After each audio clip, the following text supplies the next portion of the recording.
మళ్ళీ గొడవ అవుతే ప్రెస్టేజ్ నాకు, నీకు లేదు.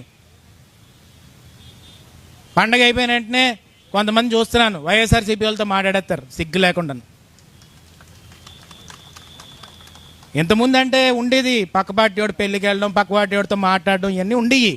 కానీ ఇప్పుడు కానీ సిగ్గు లజ్జ ఏమైనా ఉంటే, మానవత్వంతో పుట్టుంటే మాట్లాడొద్దు మీరు, చెప్తున్నాను. అమ్మాయి ఇంకెంత దీనికంటే ఏం చేయాలి? మనల్ని రోడ్డు మీదకి లాగాడు, కేసులు పెట్టాడు, ఎఫ్ఐఆర్లు వేసాడు, ఇంట్లో వాళ్ళందరినీ రోడ్డు మీదకి ఈడ్చాడు. నేనైతే ఒంగోబెట్టి తన్నేస్తాను చెప్తున్నాను నేను ఒక్కొక్కరికి.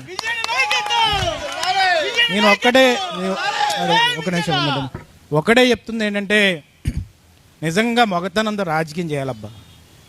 ఉంటే ఉండాలి, పోతే పోవాలి, ఇవన్నీ ఉంటాయి పోతాయి. నాకు సీట్ ఇవ్వలేదు అలాగని చెప్పి పార్టీ మారిపోతానా? మారలేను. ఎందుకంటే పుట్టుకతో నా పార్టీ ఇది. అలా నాన్న చెప్పినట్టే నేను చెప్తాను, చచ్చి వరకు ఇదే నా పార్టీ అని.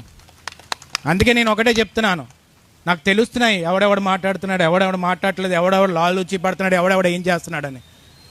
నేను ఒకటే చెప్తున్నాను, ఆ ఊరు పోయినా పర్లేదు, ఆ పంచాయతీ పోయినా పర్లేదు, వెన్నుపోటు పొడిసేవాడు మాత్రం పేగులు తీసి రోడ్డు మీద పెట్టేస్తాం. మళ్ళీ చెప్తున్నాను, నాకు అది రక్త సంబంధమైనా పర్లేదు, ఏదైనా పర్లేదు, వెన్నుపోటు పొడిస్తే జీవితంలో క్షమించేదే లేదు. నేను మళ్ళీ చెప్తున్నాను, రాజకీయం పోతే పోతుంది, ఒకసారి ఓడిపోతే పోతాం. నేను మళ్ళీ చెప్తున్నాను, నేను 6 ఏళ్ళ నుంచి చెప్తున్నాను, ఎవడు నమ్మట్లేదు. ఇప్పుడు చెప్తున్నాను, మళ్ళీ చెప్తున్నాను, పంచాయతీ ఎలక్షన్స్ వచ్చేస్తున్నాయి, బాగోదేమో మాట్లాడేద్దాం. నాకు అర్థం కావట్లేదు, ఏంటా రాజకీయం అసలు? చీర కట్టుకుని ఇంట్లో కూర్చోకుండా వచ్చి. నేను ఒకటే చెప్తుంది ఏంటంటే, ఆ రోజు ఓడిపోవడం సహజం కదా, ఓడిపోవడం సహజం కదా. నాయకుడు అనేది ఒకసారి ఓడిపోతాడు, ఒకసారి గెలుస్తాడు.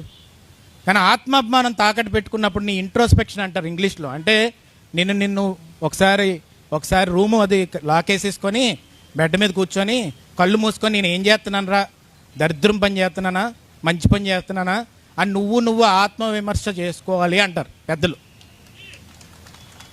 కాబట్టి నేను ఒకటే చెప్పాను, మొన్న కూడా మన పార్టీ మీద గౌరవంతో చాలామంది వచ్చారు.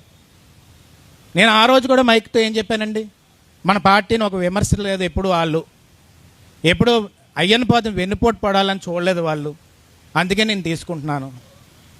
అదే కానీ వెన్నుపోటు పొడిచినోడైతే ఆడికి 1000 ఓట్లున్నాయి, 10,000 ఓట్లున్నాయి, బయటికి ఇసిరేయి. ఎందుకంటే అది కరెక్ట్ కాదు. అంటే కొంతమంది నన్ను అంటారు, నువ్వు మరీ రాజకీయాన్ని ఎమోషన్గా తీసేసుకుంటున్నావు అని. ఇప్పుడే చెప్పాను నారా లోకేష్ గారి గురించి, ఆయన ఎమోషన్గా తీసుకుంటున్నాడు, నేను ఎమోషన్గానే తీసుకుంటాను.